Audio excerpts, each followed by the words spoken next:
बहुत सारे लोग मुझे ऐसा बोलते हैं कि सर क्या जरूरत है ना। सब कुछ ठीक चल रहा है और बच्चे अपना देख लेंगे, संभाल लेंगे, योग्य बच्चे बनाए, श्रवण कुमार पैदा किए हमने, हमारा भी ध्यान रख लेंगे और अपना भी ध्यान रख लेंगे। आपकी बात बिल्कुल सही है। इसमें कोई शक नहीं है, दो राय नहीं है कि आपके बच्चे बहुत अच्छे हैं और वो सब अपना संभाल लेंगे। लेकिन एक बहुत ही प्यारी चीज है जो मैं आपके साथ शेयर करना चाहता हूं कि कोई भी व्यक्ति जो होता है उसके ऊपर 3 ऋण होते हैं, है ना। एक होता है देव ऋण, एक होता है ऋषि ऋण और एक होता है पितृ ऋण।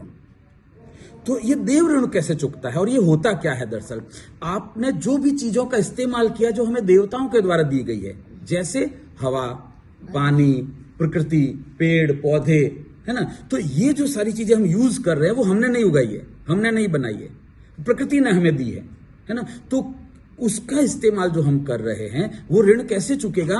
हम उसको कम से कम वेस्ट करें, व्यर्थ न जाने दें उनको, और वापस, जैसे उदाहरण के तौर पे अभी भी बहुत सारे ऐसे गांव हैं, ऐसे समाज है जिनमें जैसे ही बच्चा पैदा होता है उसके नाम पे पेड़ लगा दिए जाते हैं 5, क्योंकि वो पूरी जिंदगी में उसको पेड़, लकड़ी लगेगी, है ना। वो खेलेगा तो खिलौने लकड़ी के होंगे और अंत में मृत्यु होगी तो भी लकड़ी में जलाना पड़ेगा, तो उसके नाम पे 5 पेड़ लगा दिए। यानी अच्छा, ये पेड़ जब तक वो बड़ा होगा तब तक बड़े होते रहेंगे, लेकिन उसके लिए जो यूज हो रहा है वो किसी और ने उगाए थे।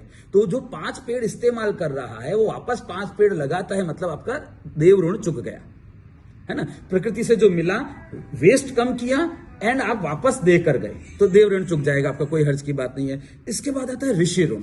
ऋषि ऋण कैसे चुकता है आपका? जो भी ज्ञान मिला है आपको, बुद्धि और ज्ञान मिला है आपको पारंपरिक रूप से अपने गुरुओं से, ऋषि मुनियों से, उसमें अभिवृद्धि करके आप +1 करके देकर जाए नेक्स्ट जनरेशन को।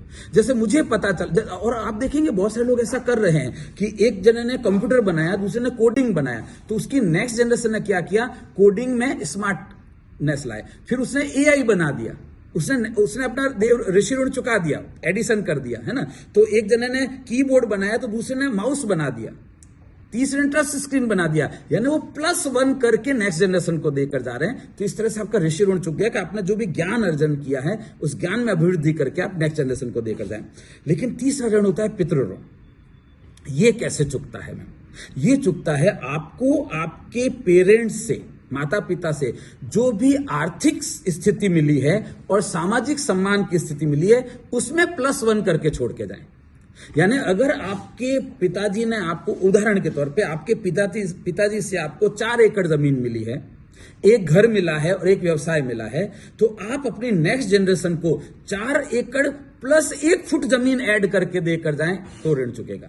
4 एकड़ की 4 एकड़ अपने बच्चों को देकर जाए तो पितृ ऋण नहीं चुका आपका, आप जस्ट एक कुरियर बॉय हो गए, है ना, आप एक प्रोसेसर हो गए, ट्रांसफर कर दिया आपने। सो जो भी संपत्ति मिली है आपको उसमें +1 करके छोड़ के जाना है।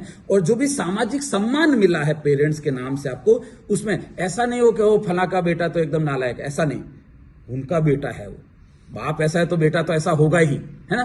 तो सामाजिक सम्मान में अभिवृद्धि करके। अब सवाल यह आता है कि देव ऋण चुका सकते हैं, ऋषि ऋण चुका सकते हैं, पितृ ऋण चुकाने के लिए इंश्योरेंस का रोल कहां पर आता है? अब अगर मैं आपको बोलता हूं कि आप टर्म प्लान ले लीजिए, ठीक है, तो अब क्या होगा?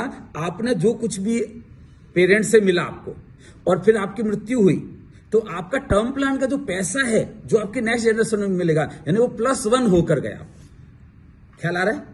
तो आपने संपत्ति में भी अभिवृद्धि कर दी एंड बच्चों के लिए प्रॉपर एजुकेशन प्लानिंग किया, आपने बच्चों के शादी के लिए प्रॉपर प्लानिंग किया, मेडिकल इमरजेंसी के लिए प्लानिंग कर लिया, रिटायरमेंट के लिए प्लानिंग कर लिया, तो आप एक अच्छे व्यक्ति के रूप में जाने जाएंगे कि नहीं, बहुत बढ़िया व्यक्ति है, रोल मॉडल है ये, है ना। तो आपके पेरेंट्स को जो मान सम्मान था उसमें आपने खुद रोल मॉडल बनकर सामाजिक पारिवारिक रूप से और +1 करके छोड़कर गए। तो जीवन बीमा आपके पितृ ऋण को चुकाने में, अच्छी तरह से चुकाने में मदद करता है। मेरा नाम हिमांशु जोशी है, मुझे नहीं, अपने इंश्योरेंस एडवाइजर को कॉल करिए और उन्हें पूछिए कि वो कौन कौन सी चीजें हैं, वो कौन कौन सी जरूरतें हैं जिनके अचानक हो जाने की वजह से, प्लानिंग नहीं होने की वजह से संपत्ति कम हो सकती है।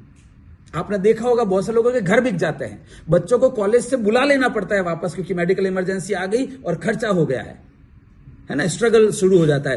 तो कौन कौन सी नीड है जिनकी वजह से पितृ से मिली हुई संपत्ति में कमी हो सकती है या खुद की कमाई संपत्ति में कमी हो सकती है, उसको पूरा किया जा सकता है, उसको प्रोटेक्ट किया जा सकता है।